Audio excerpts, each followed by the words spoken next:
in Ireland were hitting a mob guy? No, but I don't think it's true, because if it was true, it'd be big.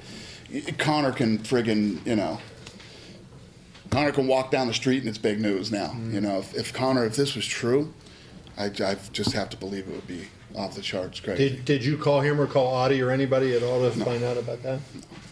No. If it's true, we'll end up finding out.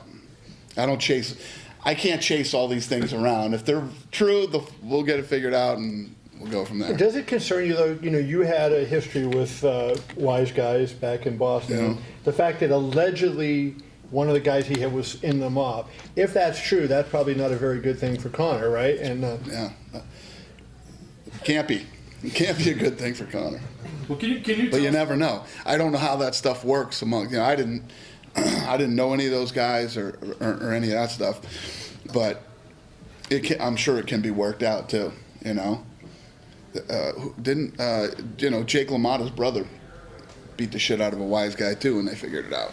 I was gonna say, the one we don't know about that one yet. The one we do know about, we haven't heard you guys talk about or offer comment on, was the issue in Bellator where he jumped the cage, pushed the referee, slapped the Bellator employee that was trying to get him off the cage.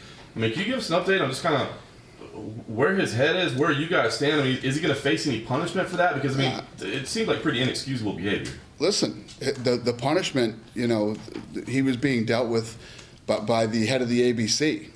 And we were going to fight him, regardless of what Audie says. We were working on a fight for him at the end of the year. And he's just not ready. Listen, we're still in that. Conor might never fight again. Guy's got a fucking $100 million. I got guys that made less than that and fucking were lawyers and went to school their whole life and quit working. Right? When you go to school your whole life to be a lawyer and you're a good lawyer, you make a few bucks and you're done. Guy's sitting home every day watching fucking cartoons or whatever he's doing. I don't know. Joe Silva doesn't work anymore. These guys make money and that's it. But fighting's the worst. Fighting's the worst. Try to get up and get punched in the face every day when you got $100 million in the bank. Money changes everything with a lot of people. So we'll see. When you talk with him, what's the sense that you get with Conor? Every time you talk to Conor, it's you don't know. Who knows?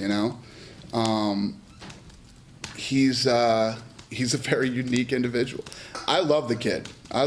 Man. I think he's fun. He's definitely, when we talk about guys, if you look at all the money Conor's made, there's guys who always bitch about money and I should have more money. Conor can't be paid enough money. Conor's worth every penny and more, And the other thing with the Bellator thing, he's a young, rich kid who is a god in Ireland, That's not the healthiest environment either. It's all part of, I don't know if you guys remember in the very beginning with John Jones, there's no doubt the talent was there. I used to go, the guy's talented, but he's young and he's rich and he's the king of the world right now. Hopefully he can keep it together. And that was way before any of the crazy shit started happening. And there it is. It happens. So Conor's and what's weird is it happens more in this sport, in fighting, in the fighting business, than it does in any other sport. You said, I think he won in the title 129, John, right? Yeah. So you said at 129. Specifically, you said now we'll find out. And you used the phrase Klingons with him at that press conference. I remember you saying that. Klingons are the ones that drag you down. And so the question with Conor is, it doesn't seem to be Klingons so much as Conor himself. Conor's got a lot too. When he travels, he's got friggin' people for days with him, And when you make that kind of money, you're that famous, and you're a professional athlete, you're going to have an overload of Klingons. And, Let's say he never fights again. Do you in retrospect say we messed up making that Mayweather fight? No. The kid made a lot of money. That's what we're all here for. You cut through all the bullshit and all this. We're all here to make money. You're sitting in this room right now to make money. That's why we're all here. And we had an opportunity for him to go in and make more money than he's ever made in his life. I wouldn't change a thing.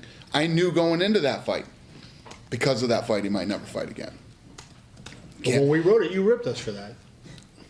What did I rip you for? He's absolutely fighting again. I said, whoa.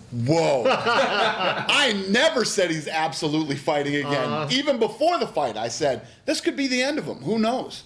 He might never fight again after this. He's absolutely fighting. I never said that. I said, listen, he's telling me, all I can go off is what he says to me. He's telling me that he's absolutely going to fight again. That doesn't mean he's gonna. Right. No, I agree. Right. I mean, I agree with what you said. Right. But did he express? So you were trying to do a fight at the end of the year for him. Was he expressing desire for that? Yeah. He was.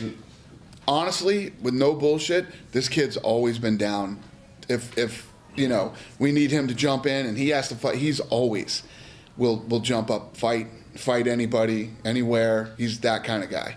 He really is. Listen, for me to have so much respect for a guy like Conor, it's because he's the absolute total package. Right. This kid will literally fight anybody. You know, he's actually not that hard to deal with, to be honest with you. If he could show up on fucking time, he'd be perfect. You know what I mean? Other than that, the kid would be perfect. You know, is he cocky? He deserves to be cocky. The kid's incredible. Being cocky is part of this business. If you're not cocky, you're probably in the wrong business. You know, you have to believe in yourself the way that this guy believes in himself. I love all of that stuff. He's hilarious. He's got like comedic timing. You know, he's fun. He's fun to watch fight, the whole deal. And, you know, I wouldn't feel that way about him if he really wasn't that type of kid. But he really is. He's really not that hard to deal with. When do you have to start making a decision on his title, though? You know, you got Ferguson saying defend or vacate, and you're saying, you know, maybe he doesn't want to. Ferguson has no business to talk about anything. So listen, we ain't taking any direction from Ferguson, okay? Yeah. But is it? I mean, do you have to start thinking about? Oh, he's got to get in there and defend this belt, or Yes. we gotta pull it off of him? Yes, definitely. Yeah.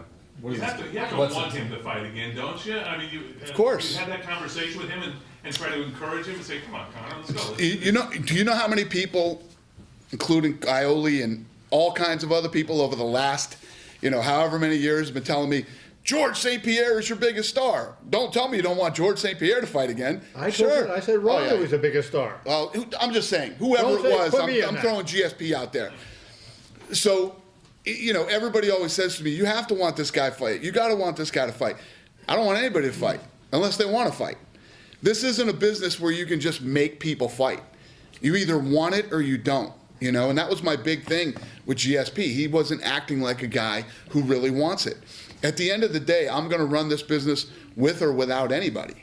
You know, it's just, it's if Conor wants to fight again, absolutely we want Conor to come fight. But if Conor walks away and doesn't ever want to fight again, it's part of the game. At what point do you say defend or vacate the belt?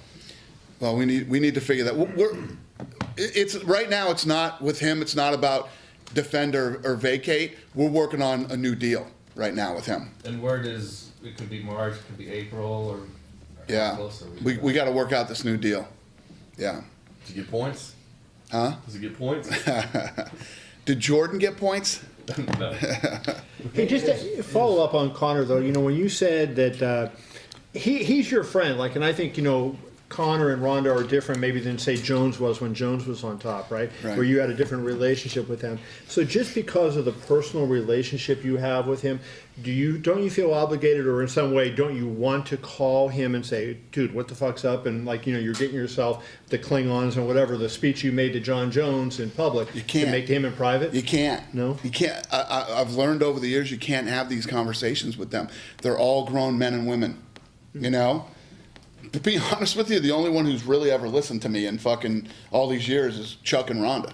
And those are really the only two that would actually listen to what I said. Rhonda was going to get a sleeve. I said, no, you're fucking not. Get a what? Sleeve. Tattoos all the way up to her fucking neck. I'm like, no, you're not. You're not getting a sleeve. Listen, tattoo yourself up as much as you want when you retire. Do not get a sleeve. And she listened to me. I told Conor, stop doing it, and he goes, you're fucking old. That's why you don't like them. I said, you think a fucking screaming gorilla on your chest looks good? He says, you're too old. You don't get it. I said, maybe you're right. You were good on that tattoo thing. You got more than we thought you did. Yeah, When are you getting a tattoo? never. You know, Think about this. Everybody in this room right now, what do you love so much, other than like your kids, right? that you would tattoo on your body? What the fuck would you tattoo on? I'll buy a t-shirt in every color and I'll wear it every day for 30 days. I guarantee you get tired of it. You know what I mean? Imagine if back in the 80s I got a tattoo. What the fuck would I have on me right now, right?